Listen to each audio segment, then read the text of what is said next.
En esta oportunidad hablaremos de las disfonías funcionales y las lesiones estructurales mínimas y la disfagia. Somos los doctores Claudio Jiménez y el doctor José Reyes quien les habla. Nuestros tutores fueron el doctor Carlos Ocampos y la licenciada Mónica Fretes. Es más difícil definir una voz normal que cualquier otro componente del habla o del lenguaje, debido a que, por su naturaleza, la variedad de voces es ilimitada y los estándares que cumple una voz adecuada son amplios. El concepto de voz normal con unos criterios objetivos y absolutos no existe. La voz patológica se considera que hay un trastorno de la voz cuando su timbre, tono, intensidad o flexibilidad difieren de las voces de las demás personas del mismo sexo, edad y grupo cultural como parámetro para la comparación. La alteración de la voz puede interpretarse como un signo de enfermedad, como un síntoma de enfermedad o como un mero trastorno de la comunicación. En la disfonía como signo de una enfermedad, ante un paciente cuya voz suene anormal, la principal preocupación del médico es determinar si la disfonía significa la presencia de una enfermedad. La disfonía es la alteración de la voz en cualquiera de sus cualidades, tono, timbre e intensidad, como consecuencia de un trastorno orgánico o por una mala utilización de la voz.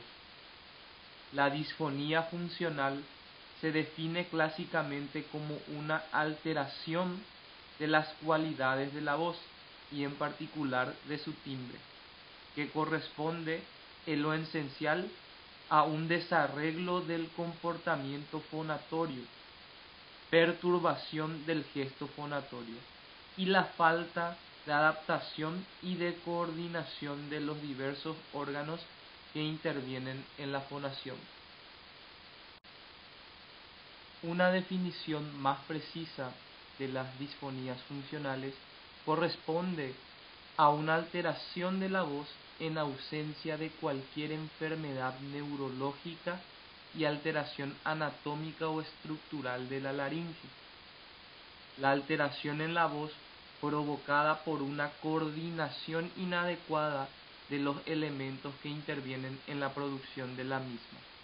Se consideran funcionales todas las formas de trastorno vocal en que la desviación del patrón normal de funcionamiento es el mayor factor causal.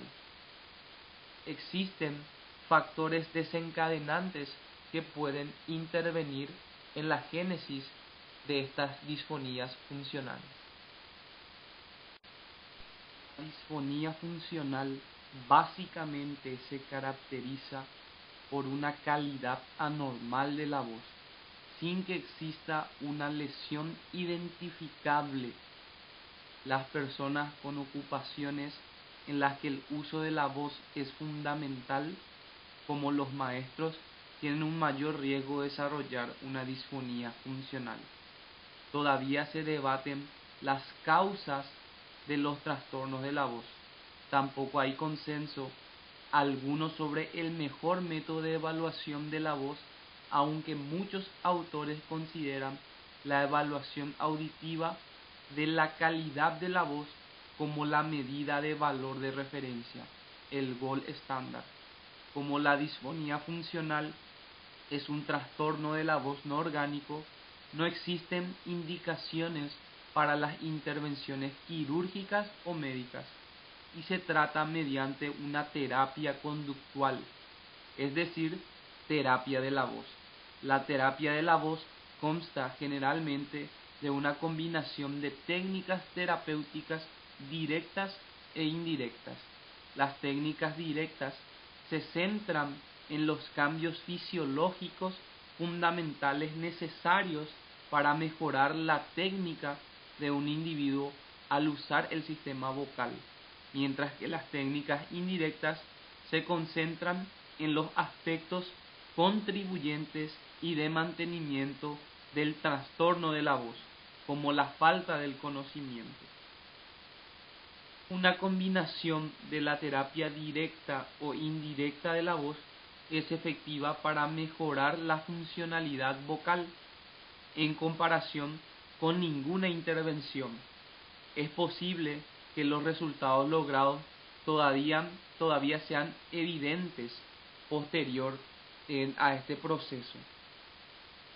En conclusión, existen pruebas disponibles de la efectividad de la terapia integral de la voz que comprende elementos de la terapia directa e indirecta. Los efectos son similares en los pacientes y en los que estos son necesarios estudios, ¿verdad? Se puede concluir que esta terapia vocal es la más efectiva como tratamiento. La disfonía espasmódica, también llamada disfonía laringea, es un desorden de la voz. Se caracteriza básicamente por espasmos involuntarios o movimientos de los músculos de la laringe que hacen que la voz se quiebre y tenga un sonido tenso, forzado o entrecortado. Las dificultades que resultan de la disfonía espasmódica van desde problemas ocasionales para decir una palabra o dos hasta la incapacidad completa de comunicarse. En su diagnóstico hay que tener datos epidemiológicos, datos demográficos.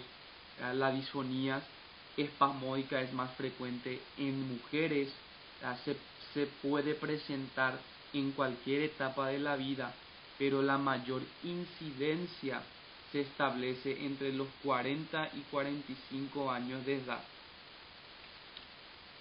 En cuanto a su etiopatogenia, en la actualidad no se ha establecido la causa exacta del origen de la disfonía espasmódica. El tratamiento en la actualidad, el gold estándar sigue siendo la inyección de la toxina botulínica. Al instaurarse este tratamiento, se logra suprimir los espasmos. La desventaja de esta terapia es la duración del efecto es limitada. Dura en promedio entre 3 y 5 meses y en algunas personas este efecto puede prolongarse y en algunas personas el efecto puede tener un tiempo menor. Otra desventaja es que en un año una persona puede requerir múltiples inyecciones, ¿verdad? Las vías de administración de la toxina botulínica se pueden realizar de diversas maneras, ¿verdad? Se puede realizar con el paciente despierto sin sedación o también con el paciente bajo los efectos de una sedación. Se puede realizar estas inyecciones a través de la piel del cuello o se puede utilizar instrumentales que nos permitan ingresar a través de la nariz o de la boca y poder realizar estas inyecciones. También existen tratamientos alternativos, tratamientos médicos, quirúrgicos, pero la toxina botulínica a día de hoy sigue siendo la que ha demostrado mayor efectividad y sigue siendo la de primera línea en el tratamiento de este tipo de disfonía. En el abordaje diagnóstico debemos considerar factores favorecedores y factores desencadenantes.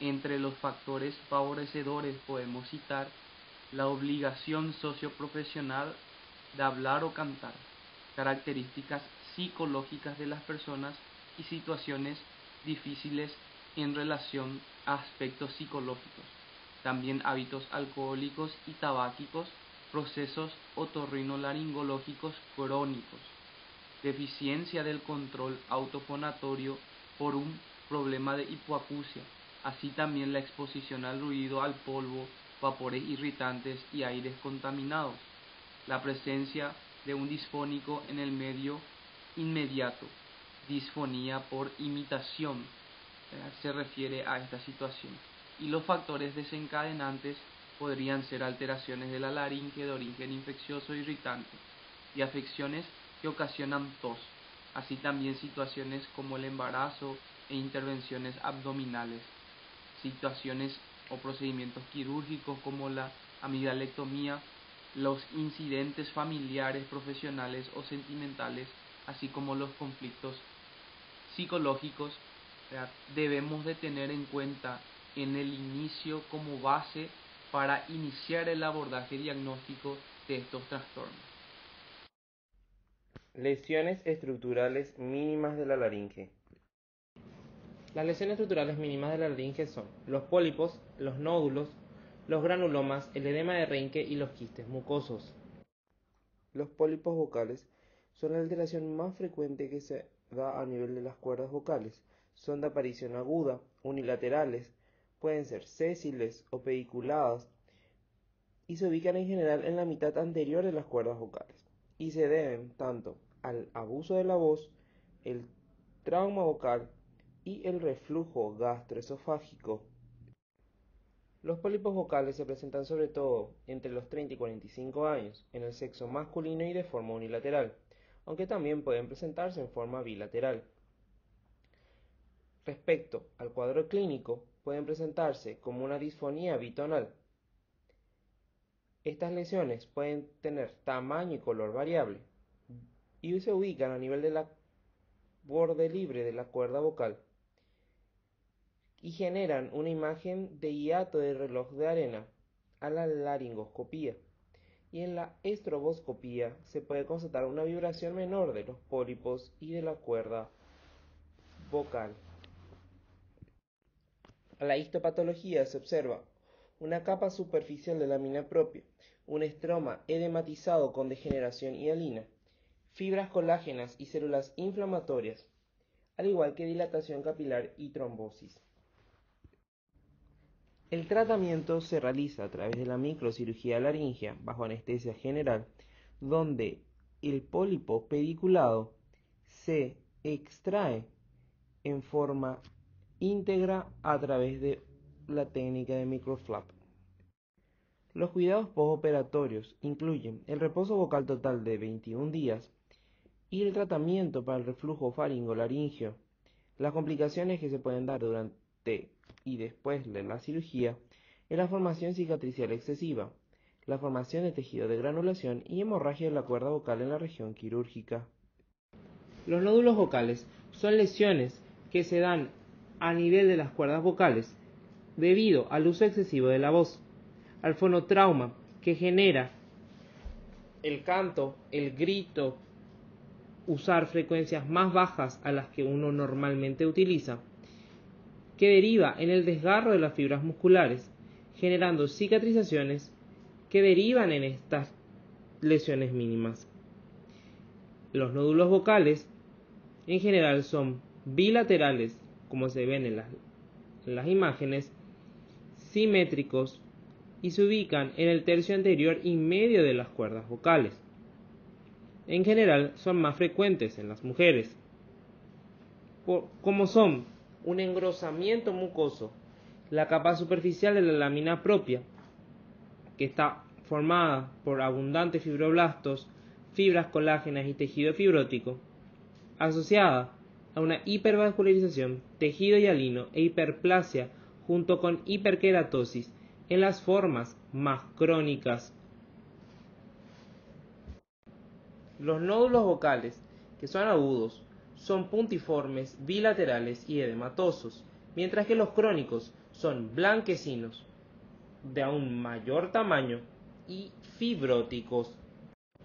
En general presentan un cuadro clínico de disfonía progresiva, que es el principal síntoma, junto con fatiga vocal, es decir, a lo largo del día, la voz va disminuyendo paulatinamente un descenso en el tono de voz, una voz soplosa, y se ve a la laringoscopía, como hemos visto anteriormente, un hiato medio posterior en reloj de arena. El tratamiento de los nódulos vocales es el mismo que para los pólipos vocales, es decir, la microcirugía laringea a través del microflap. En este tipo de cirugía se genera un pequeño colgajo que es el que permite extraer la lesión que ocupa la lámina propia y preserva la mucosa superficial de la cuerda vocal. Igualmente, al tratamiento quirúrgico se debe llegar una vez que haya fracasado el tratamiento médico de fonoterapia y terapia antirreflujo. Los granulomas son lesiones que se ubican en las cuerdas vocales de aspecto proliferativo exofítico que están constituidos por un tejido de granulación benigno que se da con mayor frecuencia en hombres en el tercio posterior de las cuerdas vocales y entre los 30 y 60 años. Los granulomas pueden ser de contacto, por reflujo, post-intubación y postquirúrgico. Los granulomas post-intubación pueden ser tanto uni como bilaterales, grisáceos y friables. Presentan un mayor riesgo de incidencia cuanto mayor sea el diámetro del tubo de intubación, la dureza de dicho material y el tiempo que queda dicho tubo, porque cada uno de estos aspectos generan un aumento de riesgo de necrosis. El inicio de síntomas en general a consecuencia de los granulomas post-intubación es de 2 a 3 semanas. Por reflujo es uno de los pocos tipos de lesiones de las cuerdas vocales que pueden resolverse con tratamiento médico. Este tratamiento médico incluye medidas higiénico-dietéticas como son elevar la cabecera de la cama o evitar ciertos tipos de alimentos y evitar, por ejemplo, acostarse inmediatamente luego de las comidas, junto con medidas farmacológicas como son los inhibidores de bomba de protones y los procinéticos que favorecen el paso del alimento y disminuye las lesiones que genera el reflujo. El edema de Reinke se refiere a una corditis global polipoidea que se da debido a la acumulación de material amorfo gelatinoso a expensas de lipopolisacáridos que genera un edema que abarca la totalidad de la cuerda vocal en forma bilateral, como se aprecia en la imagen adjunta. De todas maneras, es más frecuente en el sexo femenino. Secundario al tabaquismo, prácticamente todos los fumadores presentan en alguna ocasión un edema de Reinke, el abuso vocal y el reflujo faringolaríngeo. El edema de Reinke es en general más frecuente en las mujeres, más bien debido a que se diagnostica en mayor frecuencia en este grupo de personas debido al descenso de la frecuencia fundamental que genera un tono de voz más bajo, que es más notorio en el caso de las mujeres a diferencia de los hombres. En la estroboscopía se puede constatar una onda mucosa aumentada y características vibratorias deprimidas o ausentes. Igualmente aparece a la nasofibroscopía una apariencia de alforja. Finalmente, los quistes se dividen en quistes epidérmicos y quistes de retención mucosa. Los quistes de retención mucosa son por mucho los más frecuentes y son por tanto los que detallaremos.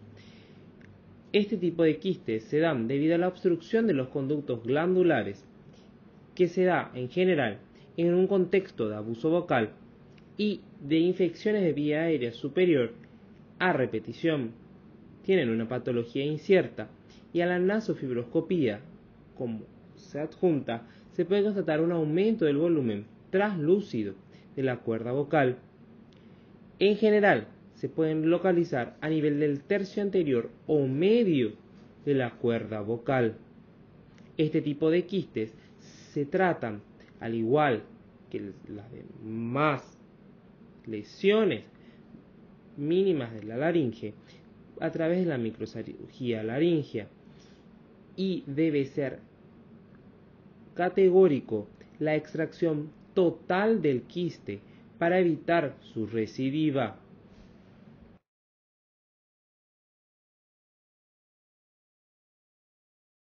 En este apartado hablaremos de la disfagia. La disfagia es la dificultad para la deglución, que no es lo mismo que la afagia, que es la imposibilidad de deglutir, ni lo mismo que la fagofobia, que es el miedo a deglutir. Hay dos tipos de disfagia: la disfagia orofaringea o alta, que es aquella donde no se propulsa de la faringe al esófago proximal el bolo alimenticio, es decir, es una disfagia de transferencia. En relación con este tipo de disfagia tenemos los accesos de tos y como complicaciones la broncoaspiración y la regurgitación nasofaringea. La principal causa de muerte en este tipo de pacientes se da debido a la broncoaspiración. La disfagia esofágica o baja es aquella que se da tras haberse superado el esfínter esofágico superior. Por tanto, es una disfagia de transporte a nivel del esófago. Las disfagias orofaringeas se deben en un 80% a enfermedades neurológicas como el accidente cerebrovascular, distrofias musculares, la miastenia gravis y las miopatías. También pueden deberse a alteraciones estructurales locales, sean congénitas o adquiridas, como los procesos inflamatorios, las neoplasias, las compresiones extrínsecas congénitas o adquiridas, como los bocios, los osteofitos y las linfadenopatías. Igualmente, tenemos las alteraciones intrínsecas del esfínter esofágico superior, como lo es un estatus hipertensivo del mismo o una calasia cricofaringea. Para el diagnóstico de este tipo de disfagia, debemos recurrir a la videofluoroscopía o cineradiología, y tenemos también como opciones a la endoscopía digestiva alta y a la radiología con contraste. La disfagia orofaringea se trata mediante una correcta nutrición, deglución segura y en algunos casos la gastrostomía por vía endoscópica y el uso de emergencia de una sonda nasogástrica por un periodo menor a 3 meses. La calasia cricofaringea, como su nombre lo dice, es una disfunción de dicho músculo que impide su relajación.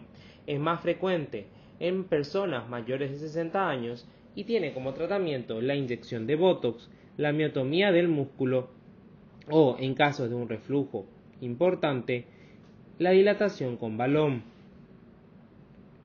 La disfagia esofágica, como hemos dicho, es la incapacidad de transporte por el esófago y puede ser por procesos mecánicos u obstructivos que tienen una característica progresiva, es decir, inician con sólidos y posteriormente la disfagia progresa a líquidos. Puede ser tanto de estenosis benignas o malignas o un anillo esofágico de Schatzky. Respecto a las causas motoras o neuromusculares, tenemos allí alteraciones del peristaltismo y de la relajación del esfínter esofágico inferior, como lo es la calasia primaria o secundaria y la esclerodermia. En este caso, la disfagia es no progresiva. Para su diagnóstico podremos utilizar la manometría y la endoscopía digestiva alta.